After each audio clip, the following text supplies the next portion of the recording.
makes this set of islands specifically different to everywhere else? Well, for a start, they are some 14,000 islands. Well, the government says there are 17,000 islands, but the point is that they are separated. I don't know why people say Brazil is the most species diverse nation on Earth. It isn't. This is. And that's easily demonstrable, especially if you go a couple of feet beneath the surface of the water. But obviously you're going to have more diversity in a nation that is of islands than one that is an homogeneous jungle for hundreds of miles. There is massive diversity in Brazil, but there's more so here because you have islands that have evolved extraordinary things, both giants and dwarfs, which is what happens if you live on an island for an extended period of time. You know, the dodo, for instance, is a giant pigeon. And here you have the giant lizards of Komodo, and you have the tiny people who lived in Flores, Homo floresiensis, or the hobbits, who were only 1 meter tall.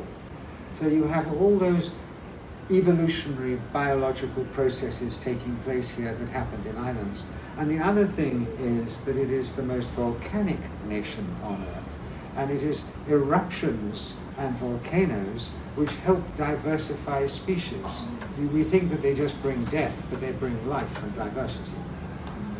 And why are they so mystical? Well, often peoples who live on highly tectonic regions of the planet tend to be a bit spaced out. You find that in Mexico too, you find that in other parts of the Ring of Fire.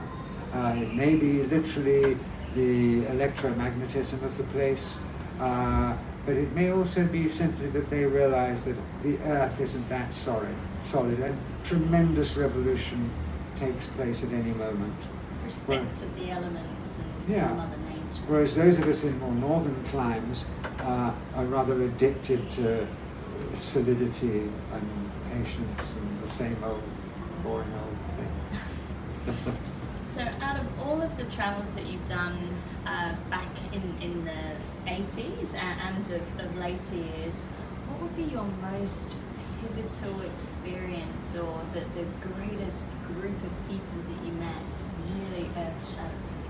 Well, I'm particularly fond of the Dayaks, who are the peoples of central Borneo, because we set out in one of our films to try and find a nomadic tribe, who anthropologists and professional academics and the government said no longer existed in their nomadic form.